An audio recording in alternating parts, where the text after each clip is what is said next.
What's going on, everybody? Thank you for tapping back in with About Trout. My name is James Garrettson, and I own and operate a guide service called, you guessed it, About Trout. We are based here in northwestern New Mexico with a primary focus on the quality waters of the San Juan River.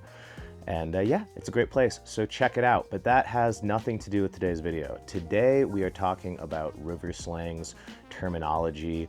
I'm gonna try to use terms that are common from California to the Intermountain West and from the East Coast. So what I'm saying here isn't gospel. There's a lot of gray areas. There aren't really any truly exact definitions, but the goal of this video, and maybe there'll be a part two, is just to get people familiar with some of these basic terms that anglers and guides use to kind of communicate river features, descriptors, some other fun slangs. And we're just going to dive right into it.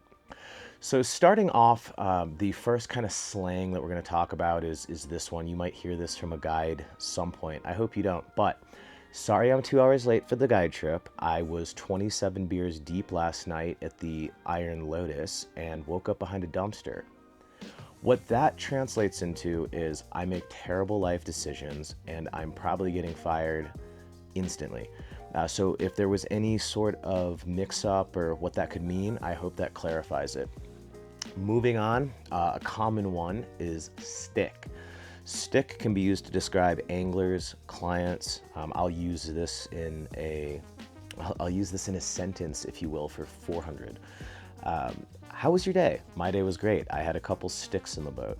A stick is a compliment and it means you are a good angler. So if a guide calls you a stick or another angler refers to you as a stick, that's a good thing. It means you can fish. Shout out to all the sticks out there. All right, so now we're just gonna use and talk about some terms about river features. Again, there's a lot of gray here. There's no exact definition that this is this dimension by that dimension. The goal is just to kind of get you familiar with these terms, so the next time you're out fishing with some buddies or you're out with a guide, it's not like they're speaking some weird dialect of Serbo-Croatian, and hopefully this makes sense. So the first term is bucket, and all that a bucket is a wide, deep depression.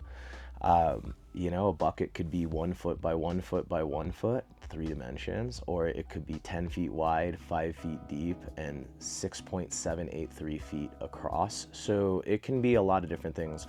Usually when anglers are talking about buckets, it's for a river. There are pockets in rivers and there can be buckets in creeks, but again, lots of crossover. And I'm just going to try to kind of use river terms, stream terms, and specifically trout fishing terms. Like one of my buddies, shout out John, was like, why don't you talk about glides? That's a very niche steelhead term that we're not going to touch on. Sorry, John. So yeah, bucket, wide, deep depression. And not the depression that you are used to feeling after losing a big fish. Okay, moving on, we're gonna talk about a trough. A trough is a long, narrow depression. A lot of depth change stuff here. Think feeding trough. Again, troughs can be many sizes. Typically, when someone's describing a trough, I know especially for me, it is usually parallel to a riverbank. That is not always the case, but you know, it doesn't matter necessarily length and width. You know, I'm not a scientist, but long, skinny depth change, trough. There it is. Moving on, we're gonna do some of these crazy earth-shattering things here. This next one is a flat, and you guessed it, it is where the river or the creek flattens out. Depth can vary, but it's usually on the shallower end of things. What that means to you, live your truth, but usually a part of the river, congruent bottom topography, and it's flat. So there you go. Popular in saltwater as well, but that's what you're usually going to hear them referred to, flats. All right, moving along, here's another mind-blowing, mind-melting concept, that of a color change. So a color change is exactly what it sounds like. It's where the water changes colors, and usually those, when it goes from light to dark, not always, light to dark, it denotes a depth change, usually shallower to deeper water. An exception could be, you know, if you're over a weed bed, dark green, and it actually does get deeper, but the gravel's lighter, You can see the inverse of that. But usually when people, anglers, guides are referring to a color change, they're trying to point out a depth change to who's ever interested. So the majority of the time, a color change refers to a depth change, but it can also refer to if there's clear water coming into the system, if there's dirty water coming into the system, a mud line, something like that. That could also be a color change as well. So fish the color change where that muddy creek is coming in, or fish the color change where that clear creek is coming in. And I'm just kidding around here, you know, some of these things, you know, I'm so entrenched in this stuff that it is like a second language, but I know some of this, for especially for new anglers, might not be obvious. So the whole point of this video is just getting people kind of comfortable, familiar, and used to these river slangs. Moving on, drop off. So lots and lots of things here to do with depth, but in the book of James, if you will, a drop off is an exaggerated depth change, whether that goes from 6 inches to 2 feet, whether that goes from 1 foot to 10 feet, whether that goes from 2 feet to 6 feet, you get the gist. But usually a drop off is an exaggerated depth change in a creek or a river system. In the Northwest, a drop-off could also be, I mean, again, literally where the river drops off, but in that part of the country, there's a lot of basalt. So you'll wade out ankle, calf deep, and then wham, the river just drops off. So a lot of basalty rivers out there with these shallow basalt flats, and then boom, they drop off where that channel is. And then the other one for the water is column. And so a lot of anglers and guides break the column, we're going to think in a 3-dimensional space here, into thirds. So high, middle, low, upper, middle, low, whatever you want to call it.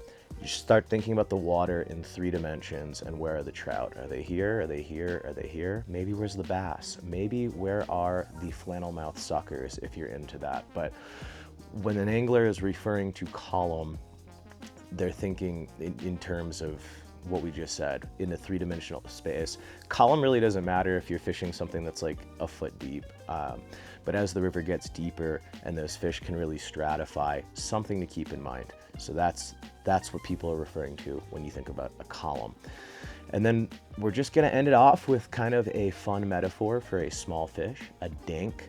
Dinks matter, but if you hear the term dink, I've really heard this only used in kind of a trout fishing concept, but a dink is a small trout. Some would say future state records. Some would say they're big for their size. Dinks need love too, and they certainly are fun to catch. They are still trout.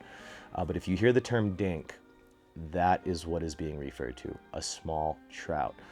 So yeah, that's it. That's all. Let me know if you like this video, if there's some slangs or some of the terms I use you might have a different application for. But let me know what you think. If you want me to expand, do a part 2, we can really inception, just go through the layers, or go through the metaphorical column here, going deeper and deeper and deeper. But thank you so much, everybody, for watching.